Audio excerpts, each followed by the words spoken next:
Olá, estamos aqui com mais um episódio do Pode Falar em Direito e é uma alegria muito grande que eu hoje, Feliciano, estou aqui recebendo, tendo a honra de receber a doutora Camila Góes para mais um programa onde a gente vai abordar um tema muito especial, mais uma vez, assim, mostrando para o mundo como as mulheres influenciam nas nossas vidas e como tem destaque nas suas atuações profissionais, hoje especificamente sobre o direito da saúde, sobre questões que dizem respeito aos dramas que muitas pessoas vivem em relação a problemas de doença e que precisam de algum tipo de tratamento e como isso descamba no mundo jurídico.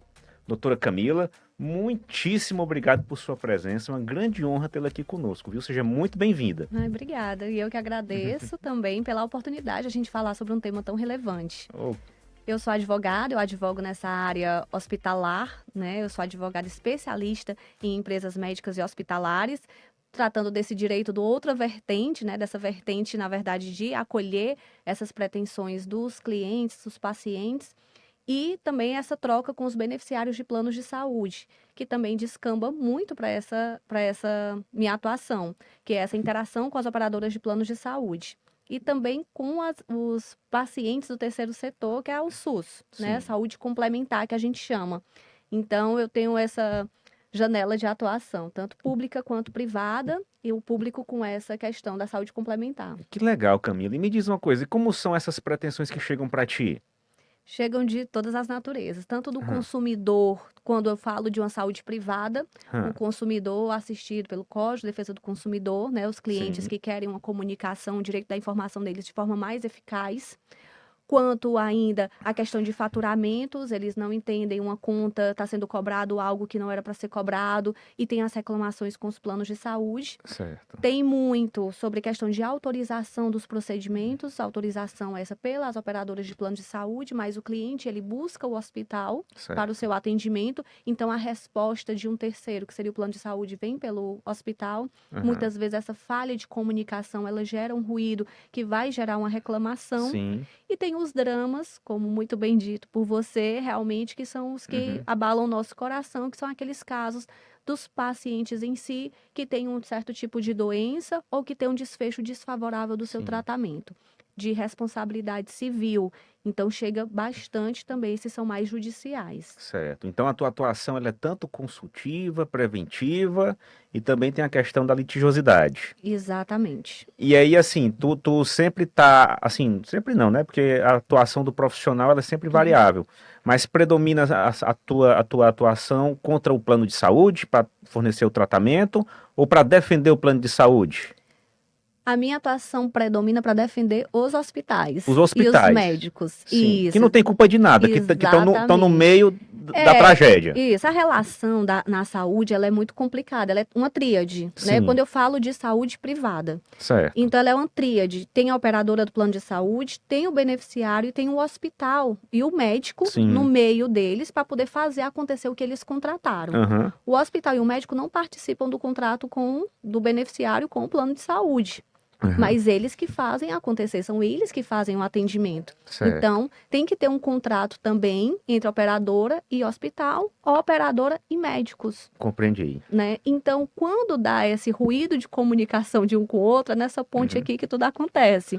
E aí entra a questão dos hospitais e dos médicos, muitas vezes no litígio. Como também pode acontecer o contrário. O contrato com o plano de saúde está tudo ok, mas o problema do beneficiário, do paciente, vai ser realmente no atendimento hospitalar, no atendimento médico. Então, o paciente reclama pelo atendimento que teve, mesmo pagando uma mensalidade, às vezes, tão expressiva e não teve o que tinha que ter recebido. Teve uma vez que aconteceu comigo, né, contando uma história pessoal, né, que eu estava na casa do papai, assim, deitado na cama com minha filhinha do lado, a mais velha, né, na época com 8 anos, eu acho, né, de boa, vendo televisão, e assim, mexendo no celular para pedir uma pizza para ela, e não sei o quê. E na casa do papai, assim, as lâmpadas, né, são aquelas bem compridas, e tinha uma luminária que era só de vidro, assim, enfiada no gesso. Meio que comprida, como se fosse uma tábua de vidro. E eu, assim, eu deitado na cama, escuto com tudo fechado, ar-condicionado, né? Tudo em ordem, de noitinha. Aí escutei um crack. Que diabo foi isso que eu escutei? Esse barulho. É bem uma alma, só isso e tal. Aí quando eu fui perceber, eu escutei o crack de novo, aí, sem ver nem pra quê, no maior susto do mundo, caiu a tábua de vidro no meio da minha cabeça. Meu Deus. Se partiu, se estraçalhou na minha cabeça. Uhum. E assim, eu não desmaiei, mas fiquei tonto, jorrando sangue pelo peito. Foi uma coisa dramática. A bichinha da Letícia que saiu correndo, minha filha. Saiu correndo de desesperada. O papai viu, quando, assim, a maior preocupação, tem que ir pro hospital, tem que ir pro hospital. E eu tentando, assim, manter a calma, mas, assim, no fundo, agradecendo a Deus, porque tinha sido na minha cabeça. Sim, né? Não foi na dela. E aí, chegando lá no hospital, né, a gente chegou na emergência e tudo, graças a Deus, o doutor que me atendeu estava lá bem prestimoso, fez um trabalho muito bom, peguei só uns 16 pontos aqui no escalpelamento, mas ele costurou bem direitinho.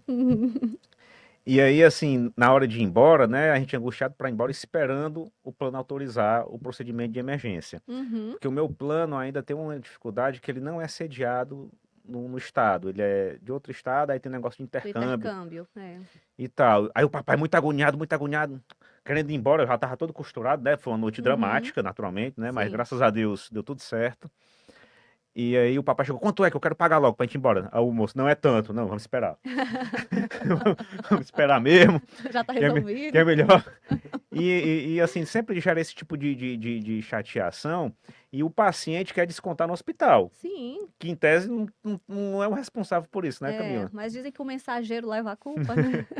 Pois é. É a verdade, né? Então, nessa comunicação, quem tá ali no front realmente geralmente quem tá na ponta é quem vai levar, Sim, né? a moça do balcão. E claro que ninguém procura um hospital, nenhum médico quando tá tudo bem. É exatamente nessa situação. Então, você já vem com essa aflição, né? Você já vem com esse drama, então você já tá fragilizado. Entendi. Né? Então, qualquer comunicação tem que ser muito bem feita para não ter essa quebra. Sim. Então, é muito difícil, porque do outro lado também é um ser humano, um profissional que está ali, às vezes, de forma mais exaustiva, né? Já tem os seus próprios dramas pessoais, já tem atravessado outros tipos de situação que está também fragilizado do outro lado.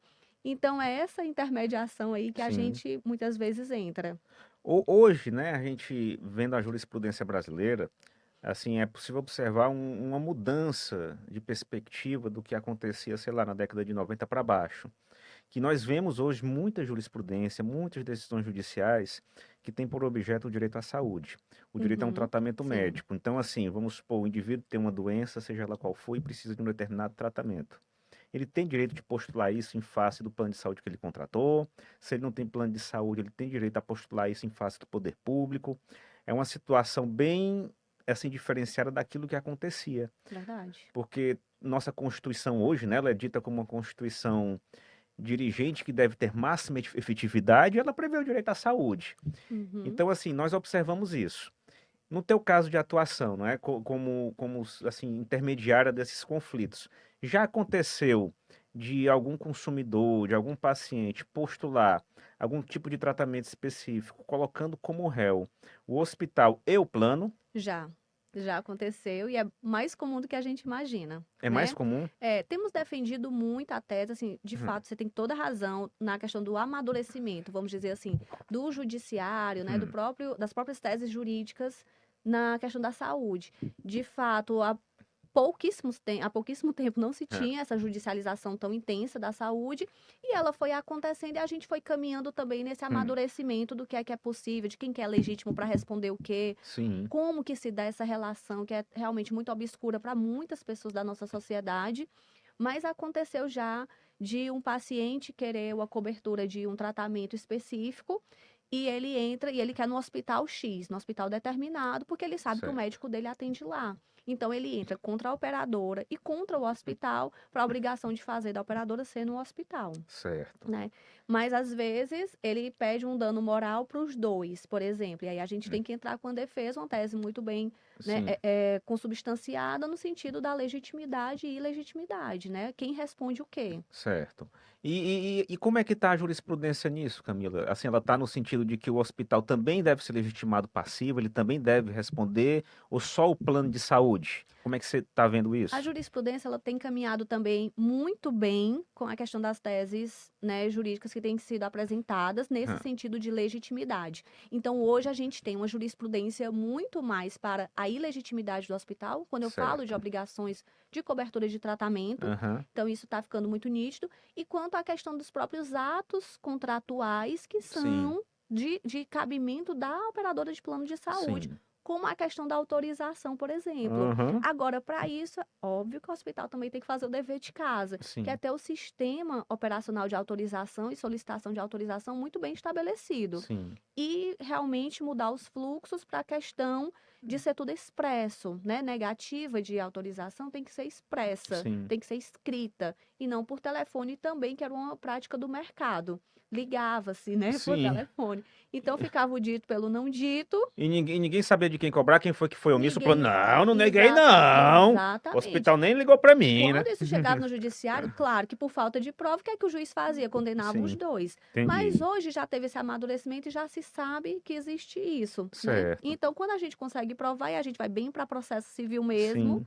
questão do ônus da prova, a gente consegue ter uma jurisprudência bem favorável a essa questão da legitimidade. Muito legal isso que você está pontuando, Camila. Olha aí, pessoal, que é contratante de plano de saúde. Veja, o hospital particular não necessariamente vai ter responsabilidade em muita coisa, não é? Porque, assim, ele depende muito das autorizações do plano.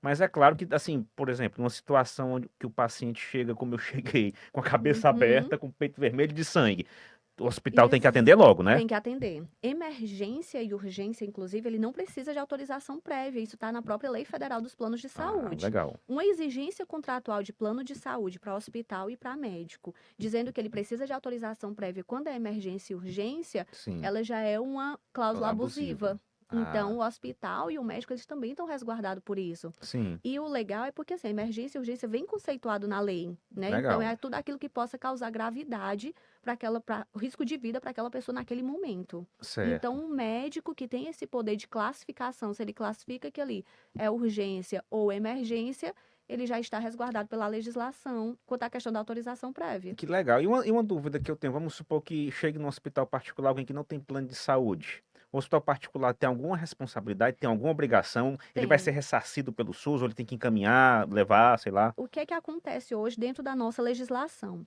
Você está passando na calçada de um hospital e passa mal. Você entra no hospital, eles vão te tirar daquela emergência, vão salvar a tua vida ali. Certo?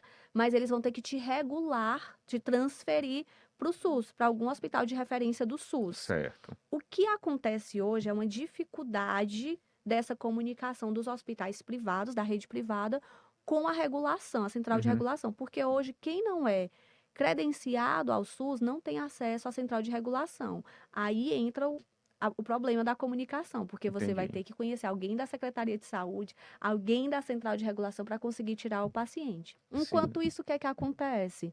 Né? O hospital, ele arca com esse tratamento que está sendo necessário para manter a vida daquela pessoa. Certo. Agora, uma vez que conseguiu a regulação, transfere para o SUS e nasce o direito, sim, de judicializar contra o poder público, porque ali o hospital privado fez a vez do Estado, né? Em lato sensu. Porque o Estado é que está na nossa Constituição como responsável, obrigado a dar saúde a todo mundo. E isso, né, é um privilégio que nós aqui do Brasil temos, né? Sim. Porque o serviço de saúde, ele é um direito de todos e é prestado tanto pelo poder público como pela rede privada, não é? Então é muito abrangente, não é todo país que tem isso, Não, exato. não é? Então, numa necessidade, até quem não tem plano de saúde, se for uma situação de urgência ou emergência, tem diferença, Camila? Urgência e emergência, você sabe lhe dizer? Tem diferença legal. Inclusive, como é? A emergência é o risco de vida imediato. Certo. Então, você está com risco de vida imediato, emergência. Emergência. A urgência, ela é um acidente ou complicações obstétricas, complicações da gestação, que podem agravar a sua saúde, podem te colocar numa situação de risco. Causar um comprometimento posterior. Exatamente. Legal. E aí tem uma janela de atuação que por isso que é o médico quem classifica, porque só o médico tem a capacidade, a competência de dizer se aquilo vai agravar ou não. Se dá para esperar. Ou se dá para esperar. Quando dá para esperar, geralmente, a gente chama de eletivo. Ou seja, se eu posso esperar, fica sempre nessa guerra, né? Quando dá urgência, porque aí entra na subjetividade do médico. Sim. Quando dá para esperar e quando não dá para esperar. Então, também é outra brechinha de brigas também, de conflitos. Porque às vezes nem todo médico pensa igual, né? Assim, Uhum. assim, são dramas muito fortes que as pessoas vivem nisso, né? Tu falaste aí da questão de conseguir a transferência para um hospital público, se a pessoa não tem plano de saúde. É, assim, teve uma vez uma situação, né, que a gente sempre observa na Defensoria Pública da União onde eu trabalho, que vez ou outra aparece gente precisando de um leito, né? Sim, Às vezes está numa UPA ou numa unidade menos complexa de atendimento, mas precisa de um tratamento mais qualificado em outro tipo de nosocomio, outro tipo de hospital. E aí falta leito, às vezes espera muito tempo, sim. e aí eu fico imaginando a complicação que seria para um hospital privado ter que fazer um encaminhamento de um paciente que eventualmente não tem cobertura, para um local que já tem uma fila de espera É, também, é, e que, em tese, tem que ter uma regulação, etc, é. né? Mas é como você pontuou, né? De todo modo, ele não fica de todo desassistido, porque depois pode, ainda que cuidando do paciente sem cobertura, tentar o ressarcimento Exatamente. contra o poder público, né? É, que é o que acontece. Aí uma grande queixa dos hospitais privados é porque essa cobertura que ele dá, Hum, né, para o paciente, ele, quando vai cobrar do poder público, tem que cobrar na tabela SUS. Sim, Ele não cobra na tabela de mercado dele. Então, sim. e a tabela SUS a gente sabe que está defasada aí há anos, né? Hum. Não cobre custos, Acaba tendo prejuízo de todo tem um jeito. prejuízo, De todo jeito, exatamente. né? Então, a legislação que ela ainda não olha para o mercado, né, Sim, da saúde como ele tem que ser encarado é uma queixa, sim, claro, da saúde privada, até porque, de fato, no Brasil nós somos um país que é bem à frente mesmo de outros países quanto a essa questão da universalidade da sim. saúde. Então, a gente tem um SUS que, em tese, é para atender todo mundo. Ainda que não seja um primor de atendimento, mas Isso. ele tem a obrigação, tem um Mas tem dever. um dever, né? E é na nossa Constituição, não é numa Sim, lei federal, não é numa lei. sim. Na Constituição Não é tem um, não é um, isso. ó, pessoal, não é um favor, não, viu? O estado da Isso. saúde é um direito do É povo. um direito, exatamente, muito bem normatizado, mas que não acontece. Estamos aí com 35 anos de Uhum. Constituição e ainda não acontece como tem que acontecer. Óbvio que tivemos muitos avanços, que tem muita Sim, coisa boa, que tem muitas políticas do SUS que funcionam e sim, são realmente assim, de dar muito orgulho,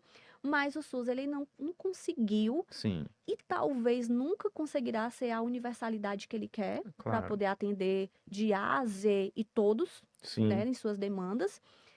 E é aí que entra a saúde privada. Mas a saúde privada, ela acaba sendo muito contaminada, vamos dizer assim, pela a expectativa que a gente tem do SUS. uhum. O SUS atende tudo, a gente quer que o hospital privado também atenda tudo, né? Sim, Então, a gente quer que o plano de saúde cobra tudo. sim, Né? Então, essas diferenciações é que juridicamente a gente ainda encontra também muitos problemas e muitos obstáculos para o entendimento, sim. né? Muitas pessoas têm um plano de saúde X, mas ele quer a cobertura de A a Z. Entendi. E assim, ele contrata um certo tipo né, de eventos, mas aí quando surge qualquer tipo de problema, de alguma forma quer Exato. que seja atendido, Quer né? que seja atendido.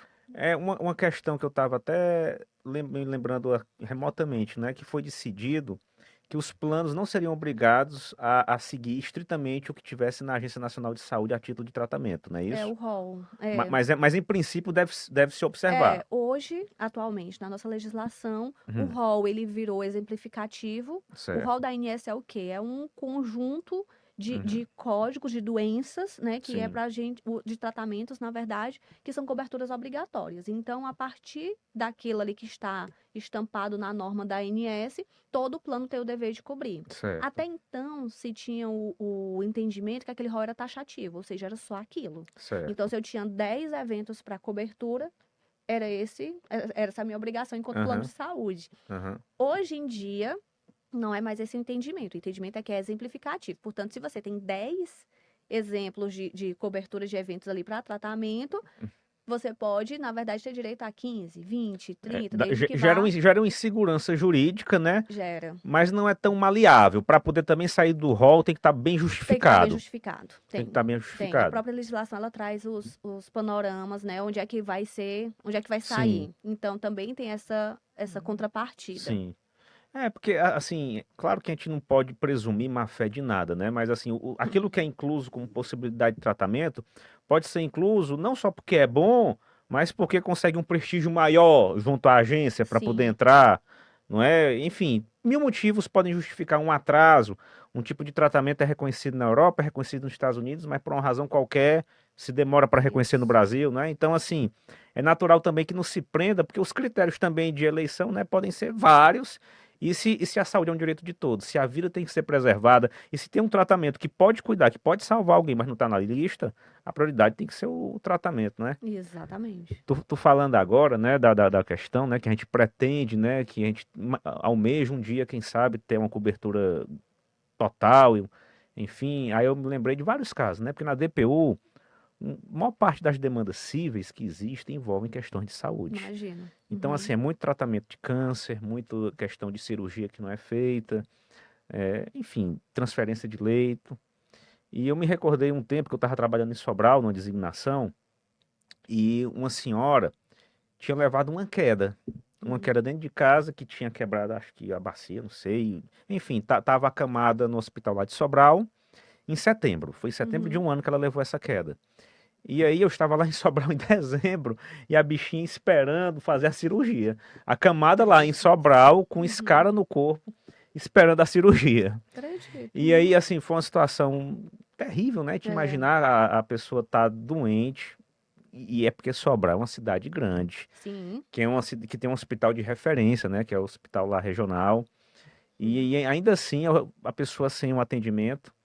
E graças a Deus, assim, proposta a demanda judicial foi deferida, a liminar, para que a cirurgia acontecesse no prazo mais exíguo possível. Foi estabelecido lá um prazo razoável, porque tinha que ser transferida para Fortaleza e tal. E a gente conseguiu, pela defensoria, que ela pudesse obter esse tratamento dela. E muitas vezes na DPU, até praxe em demanda de saúde. Nossa, assim, não é todo mundo que faz, mas assim, eu sempre tinha essa cautela de colocar isso. Eu quero saber se tu já observou isso na prática acontecendo. Que a gente pede, porque era muito raro um juiz deferir, a gente pede para o tratamento ser fornecido, mas se por qualquer motivo a rede pública não puder, não quiser fazer, não tiver estrutura, etc., que o juiz mande internar na rede particular depois o poder público ressarcir o hospital. Sim. No caso, nenhum hospital era réu. Não é? Mas assim, era uma sugestão de medida coercitiva, mas que no final das contas acabava sobrando para o hospital ter que cumprir uma decisão de um processo que ele não era parte. Sim. Aí eu te pergunto, já aconteceu na tua vida prática isso? Muito. Né? E é recorrente, realmente, nós termos esses ofícios do Poder Judiciário requerendo orçamento para certo tipo de tratamento, porque Sim. a paciente realmente que está esperando ali um leito SUS para poder fazer algum procedimento cirúrgico, não consegue na rede referenciada do Estado, né? Não consegue por vários motivos, realmente.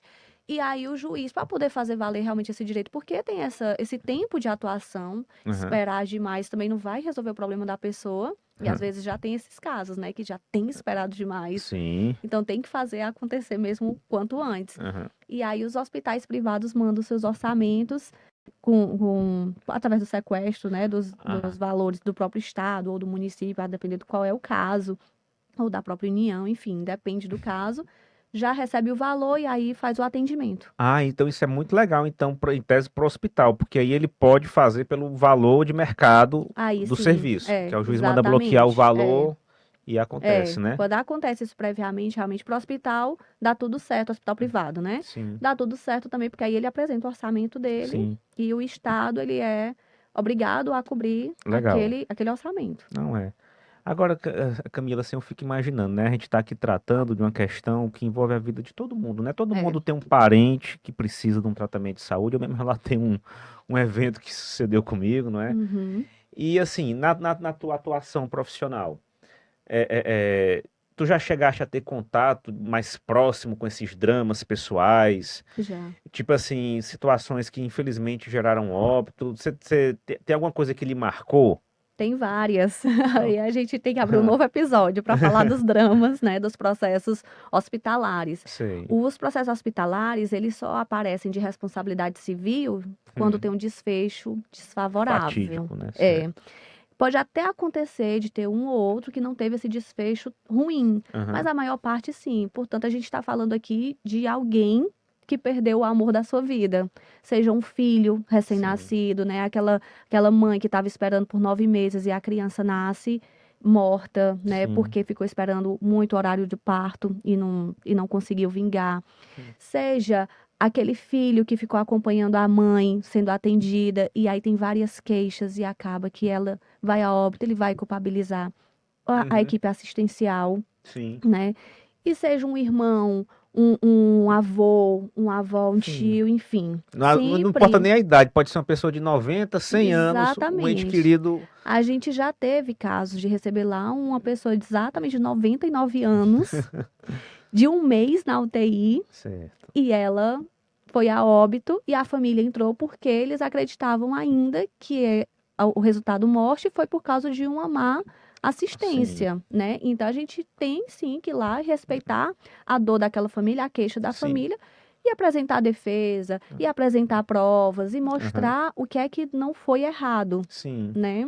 E até por uma questão mesmo, eu acredito muito que faz parte do luto dessas pessoas. Eu sei, tentar de alguma forma desafogar essa dor, essa tristeza em alguma coisa, até para ocupar a mente, porque muitas pessoas não sabem lidar com uma situação difícil, aí ocupam a mente assim com um processo, enfim, é uma questão muito dramática, de fato. Muito dramática, verdade. Mas assim, é uma questão também importante a gente pontuar, que hoje assim a gente vive num país que procura dar essa assistência, que bem ou mal procura dar, que muitas vezes é possível judicializar essas questões e obter um resultado favorável, outras não.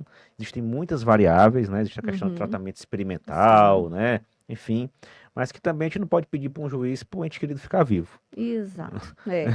E tem a questão da cadeia de responsabilidade em si. Sim, né? claro. Um processo desse, o ruim, é porque assim, quando é o médico que é colocado no polo passivo, ele já entra perdendo.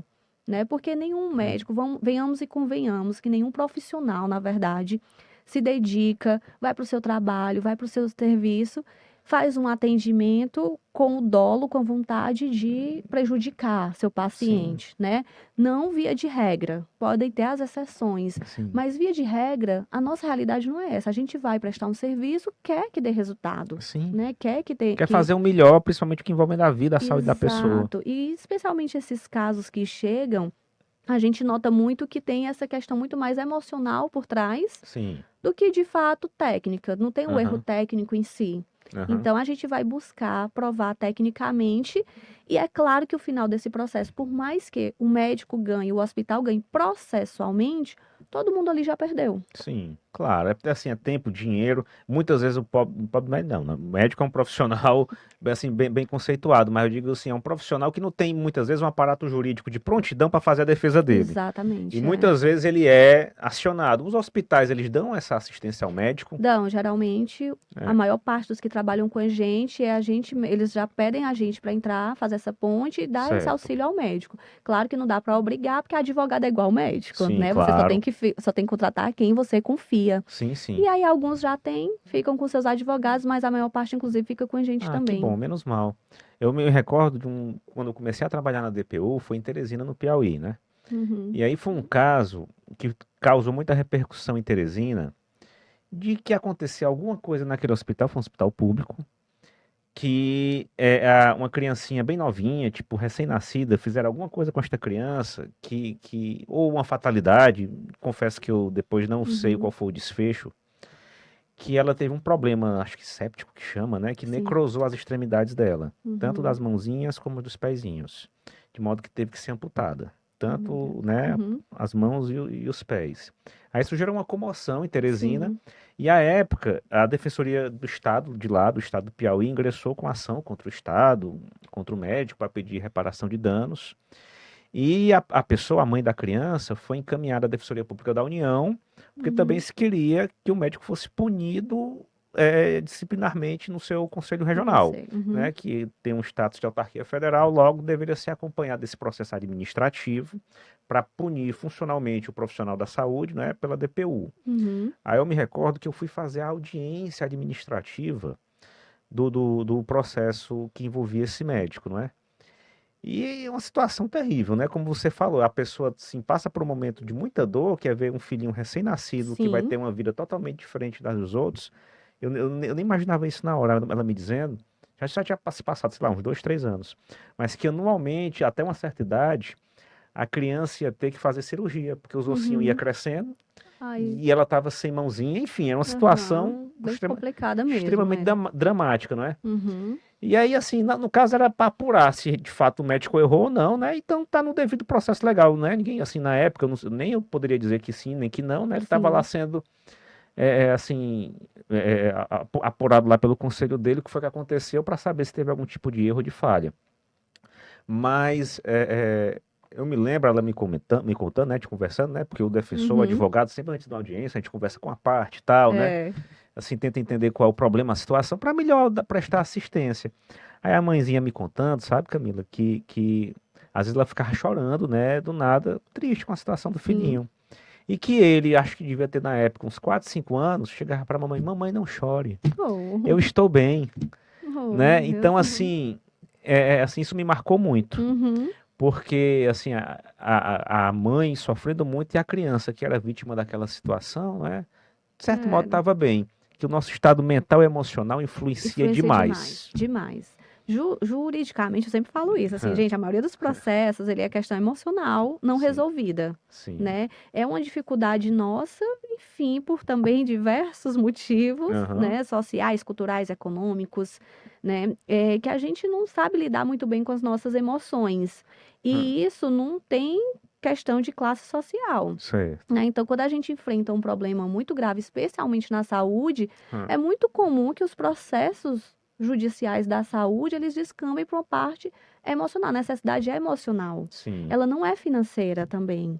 Né? Às vezes, a maior parte vem, sim, são ações milionárias, sim, porque quando você pensa num valor, né, do processo... Uma diária de UTI, né? Exatamente. Quando você pensa qual o bem da vida que está sendo defendido ali, eu não posso realmente comparar com a televisão, com a geladeira, com um produto, né, de consumo. A gente está falando de saúde, está falando de vida, então tem que ser algo valoroso. A gente tende essa questão de elevar o valor da causa.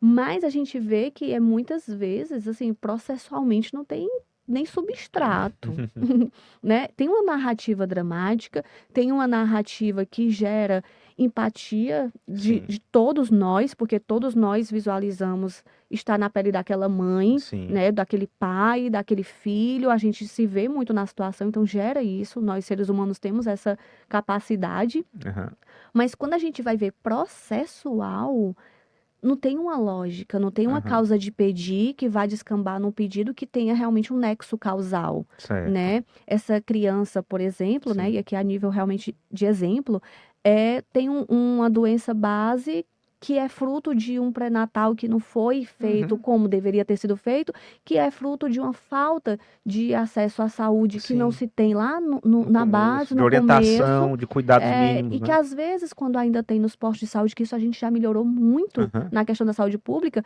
é uma mãe que não tem uma alimentação adequada, que não tem acesso à medicação que tem que tomar. É só a gente fazer um comparativo de uma gestação de uma pessoa menos favorecida economicamente para uma mais favorecida que tem a econômica e possibilidade de ter uma socialmente. orientação melhor, né? Exato, são vários exames, são várias medicações, tem meia para isso, né? Se alimenta melhor, mudança de hábito. Total, né? Bota pedras terapêuticas.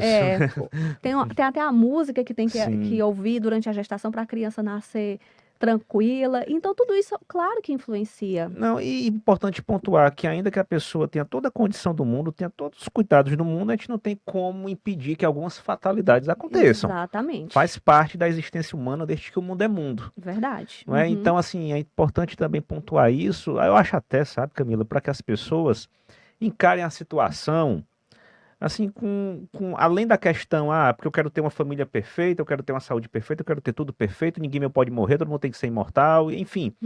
Mas que as dificuldades fazem parte da existência do indivíduo e que ele, assim, que é importante.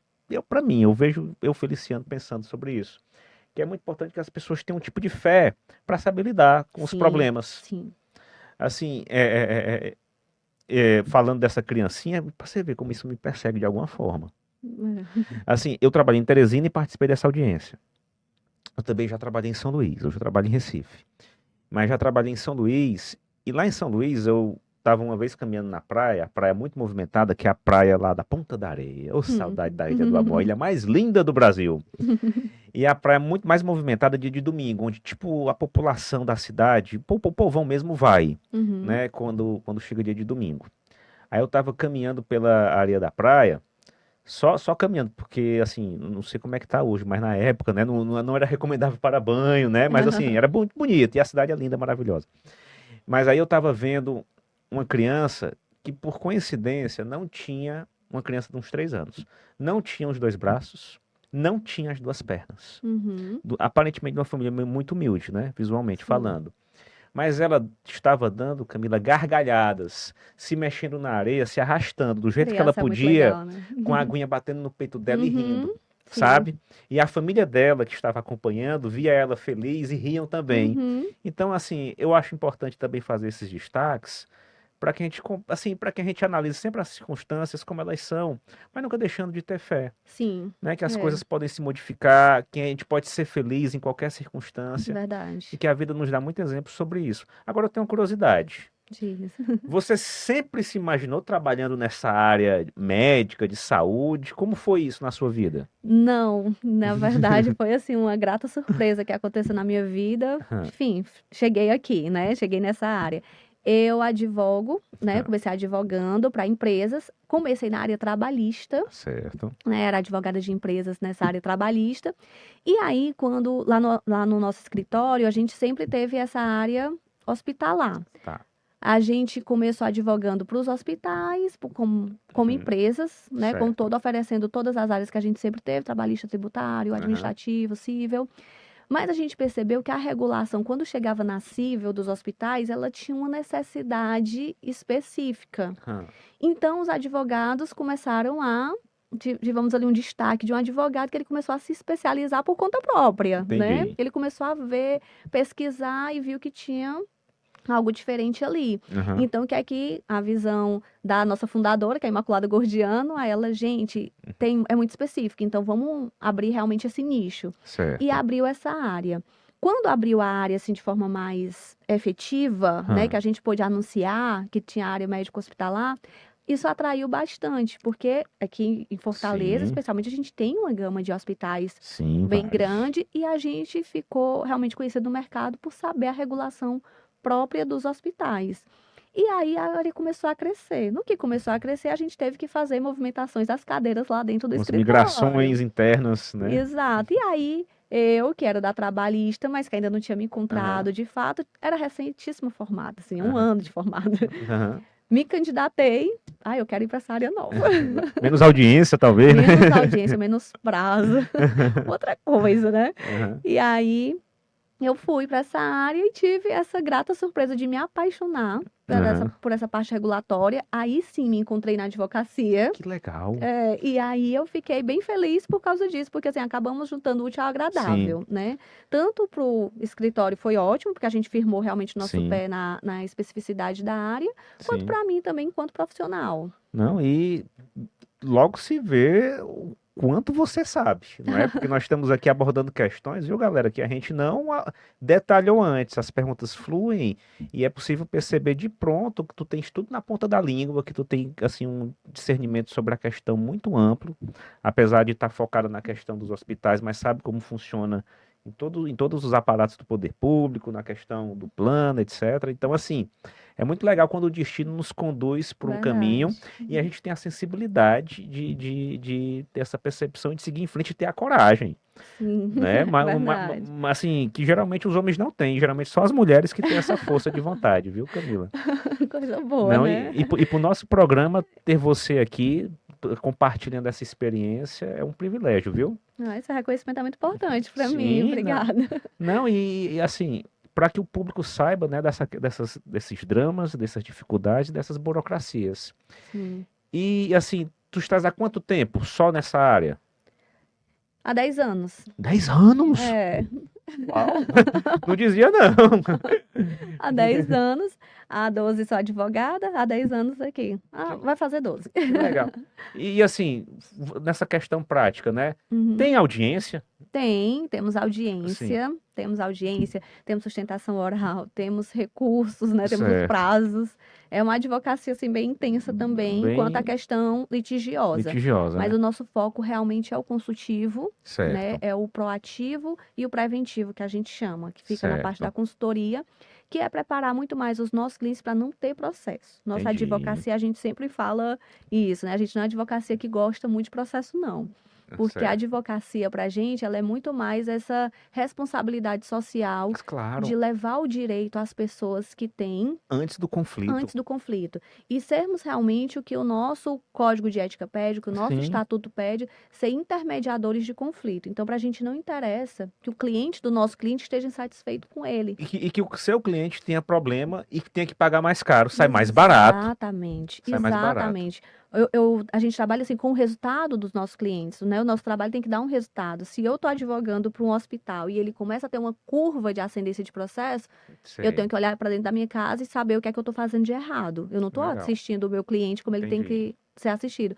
E é engraçado porque assim, o cliente ele vê valor nisso. Claro, sim, Né? sim. Num advogado que está lá dentro, participa da gestão, um Uhum. advogado que realmente está junto dele, torcendo e fazendo acontecer o sucesso dele. Sim, como parte do empreendimento dele, para que ele Isso. tenha o menos tipo de problema de chateação, não é? Isso, exatamente. Não por Aham. outro motivo, a gente tem índices muito bons, a gente tem até, a gente chama de tese vitoriosa, essa nossa da Sim, responsabilidade civil, mas por conta dessa experiência que a gente tem do preventivo e do proativo. certo. Então, quando chega um tipo de demanda desse, a gente já sabe onde ir para tirar Legal. o nexo causal, as Sim. provas que a gente tem que juntar, que vai ser importante para o juiz, Aham. de modo que quando a gente perde, o cliente também não fica com dúvida se o escritório fez ou não fez uma boa defesa. Ele já Certo. sabe o que foi que aconteceu, né? Onde é que foi o Entendi. erro? Foi lá atrás.